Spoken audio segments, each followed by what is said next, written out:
रहनुमा पाकिस्तान तहरीक इंसाफ अब्बास चौधरी ने वाज़ेह किया कि अगर इंतखाबात मुअख्खर करने की कोशिश की गई तो फिर कभी नहीं हो सकेंगे। इंतखाबात में ताखीर की सूरत में आईन पाकिस्तान की बुनियादें हिल जाएंगी। मरियम नवाज जनरल ज़ियाउल हक की तरह पहले इंसाफ फिर इंतखाब का नारा लगा रही हैं।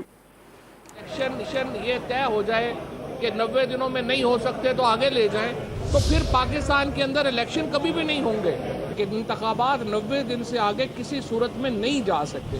अगर आज अदालत के ज़रिए 90 दिन में आगे इलेक्शन चले जाएंगे तो फिर तो कोई भी जाके इलेक्शनों को आगे करवाने के चक्कर में पड़ जाएगा और पाकिस्तान की सारी बुनियाद ही आइन की हिल जाएगी। जरदारी साहब जो है वही जनरल ज़ियाउल हक को अपना पीर मान चुके हैं। जनरल ज़ियाउल हक ने कहा था पहले एहतसाब फिर इंतखाब, और वो 90 दिनों का वादा था जो 11 साल के ऊपर गया। अब उनकी बेटी जो नवाज शरीफ साहब की हैं वो कह रही हैं पहले इंसाफ फिर इंतखाब, यानी फिर 11 साल का प्रोग्राम बना के बैठ गए।